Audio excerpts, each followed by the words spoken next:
지금 오늘 말씀드릴 이 시대가 유럽에서 그 30년 전쟁이라는 대혼란기를 끝내고 종교전쟁도 끝내고 그 다음에 르네상스 시대도 지나고 계몽이 이제 계몽주의 시대로 들어가는, 그리고 과학이 유럽 사회를 점점 지배하고 있는 이성의 시대가 도래하고 있던 시절에 벌어졌던 사건으로부터 시작이 됩니다. 운명의 날이라는 책이 있어요. 이 책을 보시면 리사본 대지진에 대해서 상당히 잘 설명해주고 있는 책인데요. 에코의 서재라는 곳에서 번역됐다고 하더라고요. 네.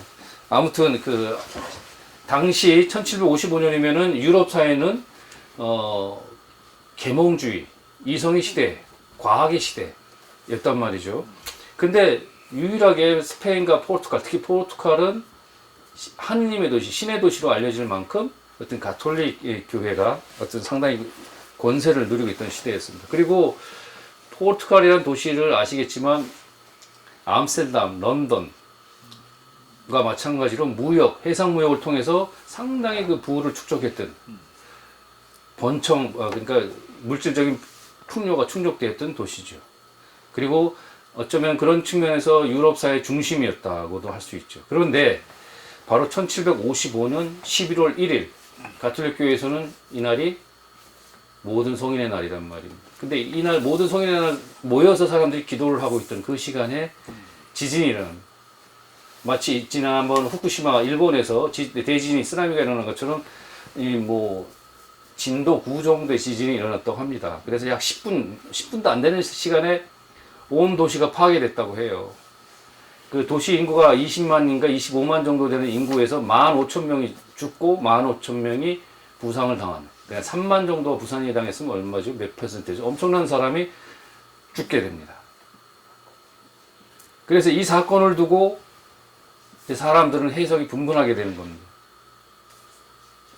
이게 바로 자본의 탐욕, 부를 축적하고 도덕적인 해이로 인해서 신의 징벌로 이해하기도 하고, 또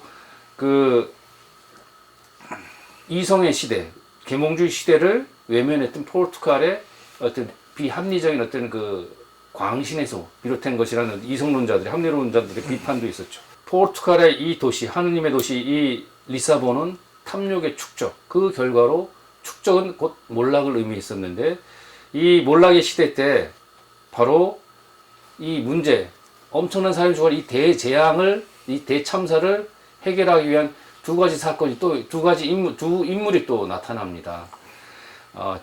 프랑스 리사본에 가면은 폼발 호작이라고 해서 까르발류 광장이 있는데, 그 까르발류라는 귀족 출신이 아닌 사람이 총리로 등장하는데, 이 사람은 계몽적 이성을 가진 총리였었는데, 이 사람과 말리그라다라는 예수의 신부가 있어요. 이 두 사람이 이 리사본의 대지진의 문제를 어떻게 해결할 것인가를 놓고 논쟁을 벌입니다. 그러니까 이성과 광기의 투쟁이라고 사람들은 표현을 하는데, 그래서 결국에는 폼발 후자, 까르발류 총리가 직권을 가지고 계몽주의적 어떤 원칙에 의해서 자신의 어떤 재앙 이후의 사건을 처리하기 시작합니다. 그래서 정치에 관여하는 종교인들, 신부들, 성직자들을 완전히 배제시킵니다. 그래서 철저히 자신의 어떤 재앙을, 포르투갈이라는 나라의 재앙을 극복하는데 종교 권력이 더 이상 관여하지 않게 만드는 거죠. 그래서 이 까르발류의 재앙 이후의 대책의 과정이 바로 자연재해 이후에 어떻게 복구해야 될 것인가에 대한 모범 사례 내지 귀감이 되고, 그 다음에 포르투갈이란 리사본 도시가 완전히 몰락을 했기 때문에, 처절 폐허가 됐기 때문에 새롭게 도시계획이 이루어지는 거죠. 그러니까 도시계획의 전형을 또 보여주고 있다는 거죠. 그래서 이것은 까르발류라는 사람의 능동적이고 합리적인 대처를 통해서 자연재해라는 것은 결국에 도덕적 해이와는 상관이 없다라고 이제 사람들은 생각하게 되는 거예요. 그래서 이제 신의 의지가 그리고 한 종교의 독단적 교리가 사람을 지배하는 것이 아니라 바로 인간의 자유의지가 세상을 바꿔갈 수 있다는 어떤 주체적 삶에 대한 어떤 이야기들이 이 이후에 펼쳐지게 되는 거예요. 그래서 리스본은 단순히 자연재해, 지진이란 참사로 인해서 지각병동이 일어났지만 그 이후에 바로 그 계몽주의가 요구한 도덕적 혁명의 길로 나아가게 될 수 있는 계기가 마련됐다는. 다시 말해서 탐욕의 축적 그리고 몰락 또 변혁이란 또 새로운 세계가 좀 나가게 하는 그 계기가 됐는데 이것이 바로 신의 징벌이나 종말론적 혼돈의 상황은 아니었다는 것이죠. 그래서 이 재난 극복의 과정을 통해서 교회 중심의 나라가 진정한 의미, 참된 의미의 이제 국가로 이행하게 되고 어떤 계몽주의와 근대화가 촉진되었다. 그러니까 우리가 한 재앙, 참사를 두고 우리가 어떻게 그것을 받아들이고 그것을 대처해서 어떻게 넘어가냐에 따라서 한 국가의 어떤 상황이, 한 국가의 어떤 모습이 어떻게 변형될 수 있는가를 보여주는 것 같아요. 이 책 보신 분이 있는지 모르겠다. 슬픔을 권함이라는 책이 있어요. 근데 이거 책 선전하는 것도 아닌데 사실은 상당히 이 사람의 뭐라 그러나 머릿말에서 매력적인 문장이 있더라고요. 나는 슬플 때 가장 착하고 슬플 때 가장 명징하며 슬플 때 가장 전복적이다. 내가 슬픔의 명령에 순순히 복종하는 이유이며 이 책은 그 명령에 따른 흔적이다. 하면서 쭉 이 책에 대해서 좀 자기의 머리글을 이어가더라고요. 그러면서 그 다음에 이 한시를 하나 은용해서 하는데 아마 이 세월호 사건을 두고 내놓은 글 같아요. 이제 한시에 나온 이야기인데 불 때는 이는 얼어 죽고 밥 짓는 이 굶어 죽는데 누가 봄 노래 부르나 찬바람 한 자락에 사람이 한 켜인데 가는 비 얼음 위에 떨어지니 그 소리 참아 듣기 괴로워라. 혹여 꿈마저 선을 할까 두려워 잠들지도 깨지도 못한 채 몸을 웅크리고 온 밤을 지새니 살아있음이 분명 큰 죄라네. 이렇게 이 한시를 인용하고 난 다음에 올 봄은 오지도 않고 가버려 마치 미처 봄 노래를 부르지도 못했다. 4월이 다 되도록 숲속 연못에는 여전히 살얼음이 둥둥 떠다녔다. 도처에서 가난하고 힘없는 사람들이 스스로 목숨을 끊고 죄 없는 아이들은 수장당했다. 한 시절 함께 사는 죄가 이렇게 큰 줄을 미처 몰랐다. 하면서 이 책을 시작하더라고요. 왜냐하면 제가 이 사람을 오늘 강의 때 이렇게 소개시켜드린 이유는 오늘 두 사람이 비교돼서 나올 겁니다. 라이프니츠와 볼테르인데 라이프니츠는 우리가 잘 알듯이 낙관주의자로 하죠. 낙관주의자, 낙천주의자이기도 하고. 근데 볼테르는 처음엔 낙천주의자였어요. 근대 과학의 어떤 정밀함을 믿는 낙천주의자였는데 바로 이 리사본 지진을 접하면서 이 사람은 철저하게 어떤 비관주의자적 어떤 입장에 서게 됩니다. 낙관주의라는 것, 낙관주의, 옵티미즘이죠. 옵티미즘. 우리 차에도 옵티마가 있었잖아요. 최상의 것이란 말입니다. 최상의 것을. 그러니까 라이프니츠가 원래 쓴 말은 아닌데 라이프니츠의 어떤 변신론이라는 게 있는데 신을 옹호한다는 말이죠. 세상의 악에 대해서 신의 어떤 선함을 정의를 옹호한다는 변신론의 주제를 라이프니츠가 그런 얘기를 했는데 변신론 테오디체 프라하게라고 테오디체 물음을 이제 변신론의 문제를 던졌을 때 그걸 설명하기 위해서 낙천주의라는 단어를 이제 프랑스에서 나오는 신문에서 쓰기 시작했는데 이제 그 낙천주의에 대한 이야기가 바로 라이프니츠가 얘기하는 내용들입니다. 일단 가장 좋은 것, 가능한 최선의 세계를 얘기한 낙관주의 이 이야기는 전지전능하게 만들어진 전지전능한 신이 만든 세계는 창조적 세계는 완벽하지는 않지만 왜 그러냐? 신만이 오로지 완벽하기 때문에 그렇다는 겁니다.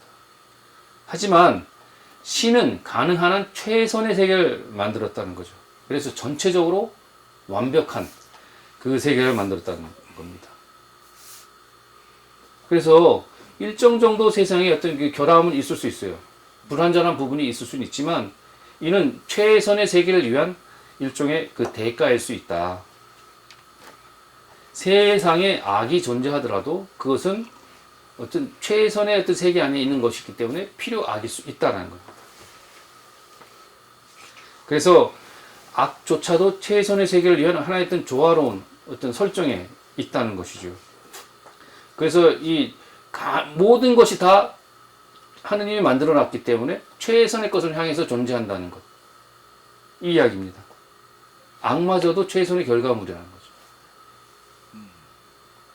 그래서 사람들은 이 라이프니츠의 낙관주의를 불행을 다독이는 아주 잔인한 철학이라고 얘기를 합니다. 불행은 불행에 대해서 얘기를 해야 되고 슬픔은 슬픈 것에 대해서 얘기를 해야 되는데 그것을 최선의 세계에서 만들어 놓은 어떤 그런 설정이라는 것. 이제 그것은 바로 이제 이런 낙천주의에 대한 어떤 이야기들은 이제 몇 가지가 밑에 나오게 되는데 결국에는 이런 낙천주의 어떤 그 현상을 긍정하는 이런 내용들은 막스가 얘기하는 그 민중의 아편, 운명론, 어떤 결정론의 어떤 결과를 만들게 하지요. 일단 이 낙천주의의 어떤 이유 중에 하나가 바로 이 라이프니츠가 얘기하는 충족 이유 1입니다. 모든 것들은 나름대로의 이유가 있다는 거죠. 오늘 우리 이 자리가 모인 것도 나름대로의 이유가 있다는 거예요. 그 원인과 결과에 따른.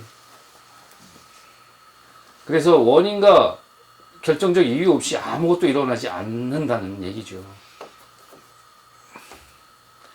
그래서 이러한 바로 충족 이유일이 바로 낙관주의, 낙천주의와 연결됩니다. 인간에 따라서 인간의 고통과 불행, 재앙, 참사 이런 것들에는 그것이 존재할 수밖에 없는 어떠한 충분한 이유가 있다는 거죠. 모든 게 다 하느님 뜻이라는 거예요.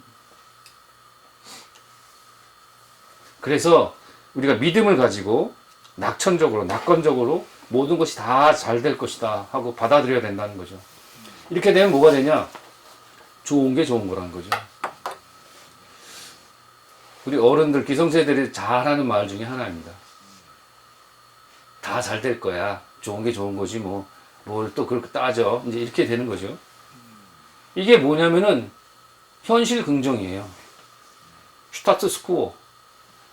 현 상태를 그대로 유지하자는 것. 독재자들이 가장 좋아하는 말입니다. 세상은 어차피, 근데 이걸 신학적으로 돌리면은 세상은 어차피 선을 향해 나아가게 되고 선으로 끊임없이 세상은 이끌어질 거니까 즐겁게 살아라. 현실을 부정하지 말고 현 상태에 대해서 부정하지 말고 이러한 생각들이 당시 라이프니츠가 있었던 그 시대부터 그 유럽을 지배했던 기본적인 사고입니다. 이게 대세를 이뤘던 낙천주의적 사고죠. 이렇게 되면은 이 당시 이제 권력자들에게는 혹세무민을 할 수 있고, 그 다음에 사회학을 긍정하게 만들고, 사회적 불의에 대해서 외면하게 만드는 게 바로 이 낙천주의적, 낙관주의적, 라이프니츠가 얘기하는 낙관주의적 사고, 내지 충족 이유이 되겠죠. 모든 것은 하느님의 뜻, 신의 섭리로 돌려버린다는 거죠. 어차피 세상은 하느님의 뜻에 의해서 디자인됐고 하느님의 뜻에 의해서 프로그래밍 됐으니까 그대로 잘 굴러갈 것이라는 그 이야기. 우리가 오늘날 이 시대에 살면서 4월이 되면서 많이 이제 세월호도 많이 얘기하는데 요건 이따 나중에 한번 더 얘기하겠지만 결국엔 이것이 우리가 후쿠시마 쓰나미도 그렇고 다 하느님의 뜻, 신의 징벌, 재앙으로 우리가 이해할 수는 없잖아요.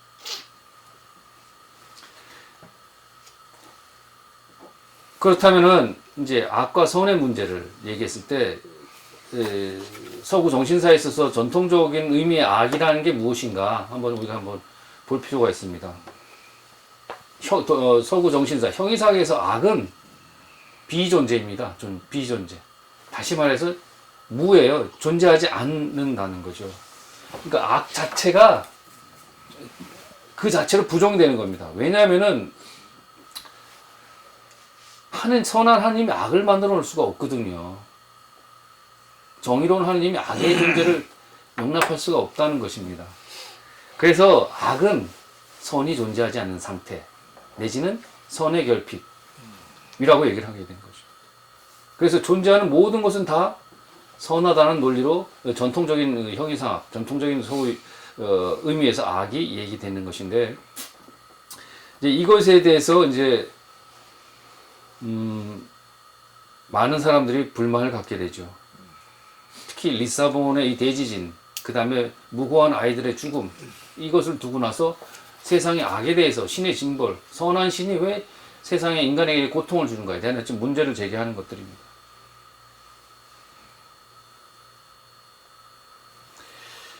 그래서 이제 라이프니츠가 이제 이 부분에 대해서 이제 얘기를 하는 건데, 바로 이 세상의 악의 존재와 하느님의 선, 하느님의 정의, 이것을 어떻게 변화할 것인가. 이게 바로 라이프니츠에 있어서 그 변신론, 테오디스트 문제이죠. 일단 그 라이프니츠라는 사람은 30년 전쟁, 유럽을 그 전 온 나라가 휩쓰게 된 어떤 종교 전쟁의 결과물로 30년 전쟁이었는데 그 이후에 태어난 사람이라 이 30년 전쟁을 체험하면서 이 분열과 그 파멸, 혼돈의 시대를 종합하는 어떤 철학, 사상을 이야기하려고 했어요. 라이프니츠라는 이 사람 자체는 사실 천재입니다, 천재. 15세 대학 공부를 시작해서 20살에 법학 박사학위를 받아요. 그리고 독특한 이력으로 아시겠지만 라이프니츠가 계속 전자계산기 만들었다고 하죠. 그리고 뉴턴의 그 수학, 뉴턴의 과학에도 이제 흥미를 많이 가졌고, 또 미적분을 만들었다고도 얘기를 하잖아요. 뭐 진짜 만들었는지 전 잘 모르겠어요. 아무튼 이 천재가 자신의 시대가 이제 종교가 30년 전쟁이라는 종교 전쟁을 일으키고 그 다음에 과학이 대두되는 이 시대를 종합하고 싶었던 생각이 있었던 거예요. 그래서 종교와 과학을 화해시키고 종교와 과학을 통합하는 그 이론을 만들어내는데, 그것이 바로 뭐냐면은 그 유명한 단자론, 모나드라는 겁니다. 이제 그 얘기가 이제 그 모나드론이 바로 오늘 얘기하는 그 악의 문제하고도 연결됩니다. 일단 라이프니츠에서 악은 전통 형이상에서 얘기하는 비존재가 아닙니다. 선과 함께 나름대로 세상에 존재한다는 거예요. 악은 필요하지만 악으로 인해 선을 사람들이 깨닫게 되고 더 큰 악을 방지하게 된다는 것. 그래서 더 큰 선을 실현할 수 있다는 거죠. 그래서 선한 전체로서 세계를 구성하는 데 있어서 악이 필요하다는 겁니다. 이래서 악이 선의 결핍이라는 전통적 관점들을 넘어서게 됩니다. 그래서 이 라이프니츠에게 있어서 악은 세 가지 정도로 분류가 되는데, 자연적인 악, 그러니까 기아, 질병, 자연재해 같은 자연적인 악이 있고, 인간의 실존을 완전 불완전하게 만드는 어떤 죽음에 대한 것들, 죽음이나 죽음에 관련한 것들, 이것이 바로 형이상학적인 악이 될 것이고, 그 다음에 전쟁, 탐욕, 질투, 이런 것들에 대한 좀 도덕적인 악을 얘기하는 겁니다. 뭐 라이프니츠의 어떤 분류를 봤을 때 아까 말씀드렸던 세월호 사건 자체도 일종의 악에 속하는 것들이 되겠지요. 그리고 무분별한 어떤 자본 축적 과정, 이것도 악에 속하는 것이죠.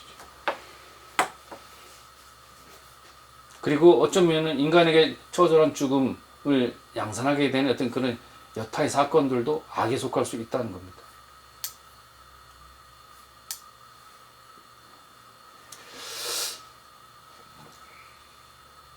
그러나 이 악은 바로 보다 더 큰 선을 위한, 그 선을 형성하기 위한 하나의 장치라는 거죠. 이 세계는 바로 이 하느님의 어떤 그 프로그래밍, 하느님이 디자인한 세계대로 움직여 있는데, 그 하느님이 디자인한 바로 그 개체가, 본질적 개체가 뭐냐면은 바로 이 모나드라는 것들입니다. 단자. 끊임없이 나누어진 그 단순한 그 단자들, 나의 단자, 너의 단자, 각자의 다 모나드가 있어요. 그 모나드는 서로 창의 없이 연결되지는 않았어요. 그렇지만 이 모나드가 바로 우주 전체 하나를 비추는 하나의 우주의 거울이기도 하고 그 안에 프로그래밍 되는 대로 서로 조화를 이루면서 나가고 있다는 거죠. 그래서 그것은 하나의 일종의 예정 조화된 하나님이 미리 프로그램 그대로 선한 방향으로 나가게 될 것이라는 이야기죠. 그래서 하나님이 부여한 질서의 원칙에 따라서 그 각자 각각의 모나드들은 세계의 질서를 구현하고 있다는 겁니다. 그래서 이 개별 존재대로 구성된 이 모나드의 왕국은 바로 은총의 왕국이기도 하다라고 하면서 라이프니츠는 자신이 얘기하는 어떤 과학적 세계관과 기독교적 기독교 그리스도교적 하느님을 이제 종합하려고 합니다. 바로 이러한 낙천주의적 사고관이 볼테르를 불편하게 만드는 겁니다. 볼테르는 사실 이 사람은 상당한 사상가이면서 동시에 소설을 쓰는 사상가, 문필가로서 아주 이름을 날렸던 사람이에요. 그래서 우리가 볼테르 그러지만 볼테르는 본래 이 사람의 이름이 아니에요. 볼테르는 필명이었습니다. 근데 필명이 너무 유명해져서 다 우리 볼테르로 불러요. 프랑스와 마리 아루에라는 이름을 원래 가졌는데 볼테르라고 이름을 붙이면서 자기가 글을 이제 필명을 쓰게 되는데 20대 초반부터 정권, 이 사람은 권력에 대해서 항상 불만이 많았는데 이 정권에 대한 풍자시를 쓰고 그다음에 권력에서 이제 프랑스에서 파리에서 쫓겨나서 영국으로 갑니다. 영국으로 가서 여기서 이제 뉴턴과 존 로크에 대해서 공부를 하게 되고 과학적 세계관에 심취하게 돼요. 그리고 거기서 하나 글을 쓰게 되는데 또 철학서원이라는 책을 쓰게 되는데 이 책이 또 이 당시 권력자들한테 밉보이게 돼요. 그래서 계속 본국에 돌아오지 못하고 프랑스 돌아오지 못하고 계속 떠돌이 생활을 하게 됩니다.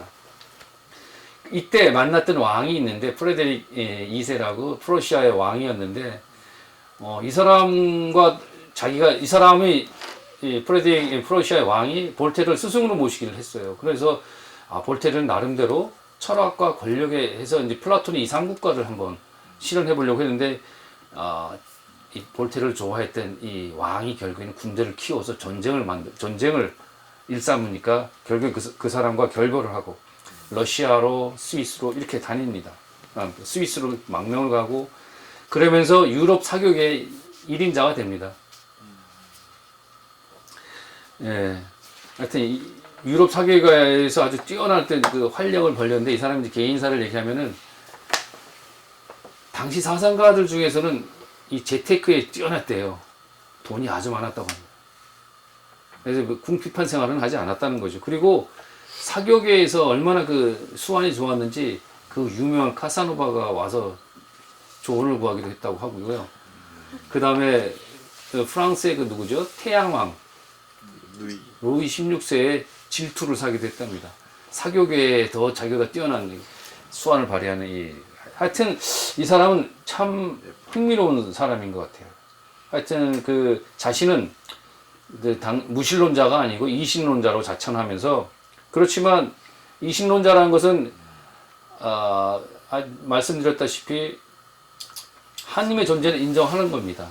창조주로서 하나님의 존재를 인정하지만 창조 이후의 세계에 대해서는 하나님이 손을 떼었다는 거죠. 그래서 창조 이후의 세계는 인간의 책임이 있다는 것. 그러니까 과학 발전과 산업 발전 이것에 대해서 인간의 역사의 진보에 대해서 인간의 책임졌다는 논리를 피는 이신론자들인데 이 입장에 자기는 섰다는 거죠. 그리고 철저하게 앞에서 말씀드렸지만 그 권력과 밀착된 그리스도교를 끊임없이 평생 동안 공격하면서 살았습니다. 그래서 일종의 당시에 했던 가톨릭 교회가 가진 어떤 광신적인 요소와 그 부패에 대해서 아주 신랄하게 비판하죠. 이 사람도 라이프니츠 못지않은 천재적인 사상가 중에 아주 속하는 인물입니다. 많지는 않죠. 천재적인 사상가. 글 쓰는 사람들이 사상가는 별로 없어요. 문학가가 사상가는 별로 없어요. 근데 이 사람은 일종의 예술가죠. 예술가임과 동시에 사상가란 말이에요. 예. 그래서 엄청나게 많은 시곡도 발표하면서 또 동시에 계몽주의의 이론적 토대가 되는 백과사전파에 속하기도 하고 그리고 자존심도 엄청 세고 상당히 신경질적이고 한번 원한이 맺히면 잘 안 푼다고 합니다.